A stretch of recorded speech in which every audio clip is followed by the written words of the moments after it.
성경에는 까닭없이 쓰인 단어들이 없습니다. 특히 복음서의 경우 분명한 목적을 위해 단어가 사용되었죠. 그래서 이야기 속에 안식일과 회당, 바리새인이나 서기관들이 등장한다면 시비거리의 조건을 갖추었다고 봐도 무방합니다. 오늘 예수님은 또 어떤 프로 불편러들을 만나실까요? 회당은 유대인에게 교육, 행정, 사법 등을 위한 다목적 장소였습니다. 그래서 예수님도 회당에서 자주 사람들을 가르치셨죠. 하지만 그분의 가르침은 기존 질서와 상당 부분 달랐고 개혁적인 색깔이 강했기에 종교 지도자들이 매우 불편해했죠. 또한 병든 자까지 고쳐주시는 그분의 능력은 시기와 질투를 받기 충분했고요. 마침 회당 안에 18년 동안 허리가 굽은 채 살아온 한 여인이 있었습니다. 여자이기에 교육을 받을 수도 없고 사회적으로 무시당하는 존재였죠. 그녀가 가진 신체의 장애는 종교적으로 볼 때 하나님께 벌을 받는 것이고요. 이런 이유들로 그녀는 경제활동을 할 수도 없었습니다. 가족이 돌봐주거나 그것마저 없다면 남들이 주는 것으로 겨우 살아가는 운명이죠. 하등에 쓸모없고 저주받았으며 그래서 가까이 하기 꺼려지는 사람이죠. 그녀는 귀신에 의해 허리가 꼬부라져 전혀 피지 못하고 있습니다. 이런 모습은 태초에 하나님이 디자인하신 사람과는 전혀 다르죠. 하지만 모든 장애나 질병이 귀신 장난은 아닙니다. 요백에 피부병을 준 것이 사탄의 능력처럼 보이지만 모든 것이 하나님의 허락하에 진행된 것이죠. 또한 하나님은 인간의 교만함을 방지하기 위해 바울처럼 육체의 가시를 주기도 하시죠. 게다가 예수님께서는 날 때부터 맹인이었던 사람을 보며 누구의 죄로 인한 것이 아니라 하나님이 하시는 일을 나타내시기 위함이라고 하셨습니다. 그래서 모든 질병이나 장애 같은 육신의 문제를 귀신의 능력이라고 일반화시켜서는 안 되죠. 오히려 우리는 18년 동안이나 이렇게 살아온 그녀의 삶을 주목해야 합니다. 그녀의 얼굴은 늘 다른 사람들보다 낮은 위치에 있었습니다. 남들과 동등한 눈높이에서 대화할 수 없었으며 커가는 아이들조차 자신을 내려다보게 되었죠. 그녀의 시선은 늘 땅을 바라볼 수밖에 없었습니다. 자기의 잘못이 아님에도 무시가 담긴 주변의 시선에 올곧이 저항조차 할 수 없었죠. 이렇게 그녀의 사회적 신분과 자존감은 낮아졌고 그렇게 굳어져 18년이란 세월이 지난 겁니다. 사람 취급을 안 해요.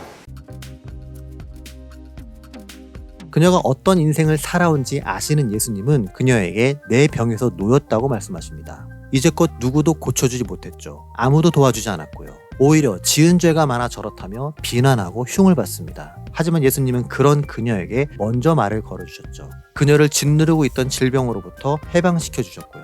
말에게 물린 재갈을 풀어주며 마음껏 뛰라는 것처럼 이제 그녀는 질병으로부터 해방되어 자유함을 얻게 되었습니다. 이런 놀라운 은혜의 순간에 회당장만은 마음이 언짢고 불편하네요. 회당장은 회당에서 모든 일을 주관하는 자로 일종의 평신도 리더입니다. 회당에서 뭔가를 하려면 그의 허락이 필요한데 지금 예수라는 사람이 허락도 없이 병을 고치고 있네요. 이런 행동은 이제까지 유지해온 회당의 질서를 무시하는 겁니다. 그 질서의 최고봉에 있는 회당장의 권위 또한 무시하는 처사고요. 그래서 불쾌함과 짜증이 가득 찬 상태로 예수님의 사역을 저지하려 하죠. 회당장은 사람들에게 낫고 싶으면 안식일이 아닌 평일에 오라고 엄포를 놓습니다. 안식일 규례를 구실 삼으면 자신의 감정도 들키지 않고 예수의 사역도 막을 수 있으니까요. 하지만 안식일의 본질은 하나님을 기억하는 것입니다. 의와 평강과 희락을 가져다주는 그분의 나라를 소망하는 것이고요. 이것을 잠깐이나마 느낄 수 있는 시간이 안식일이죠. 그러나 사람들은 본질보다는 형식을 추구했고 거룩한 구별보다는 우월적 차별을 선택했으며 새로운 희망보다는 과거의 전통을 더 중요시했죠. 성격이 다 왜 그 모양이니?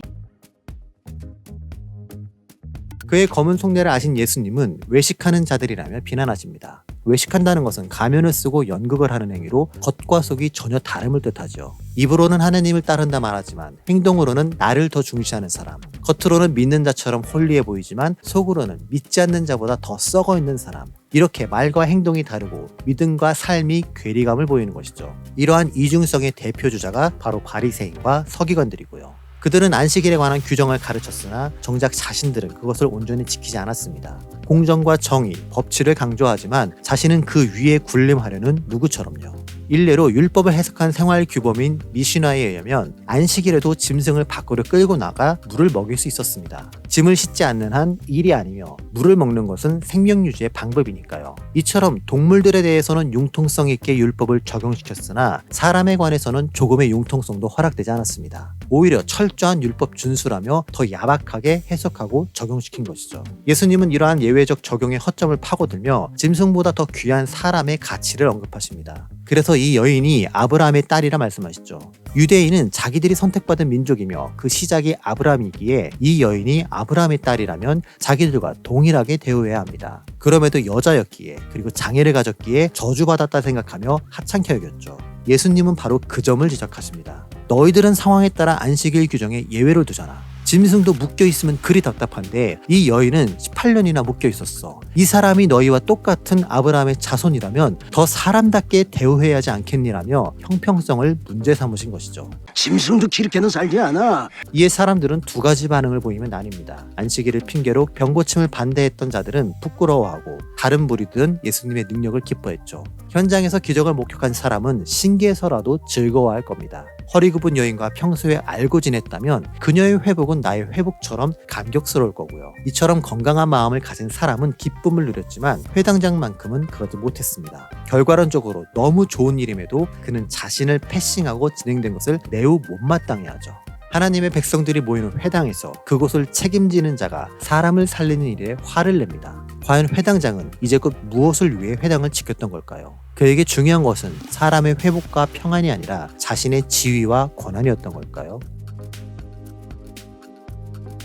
우리 중 누구는 그런 회당장에게 못난 놈이라며 손가락질할 수 있습니다. 그런데 동성애라는 주제에선 우리가 회당장처럼 행동하지는 않았을까요?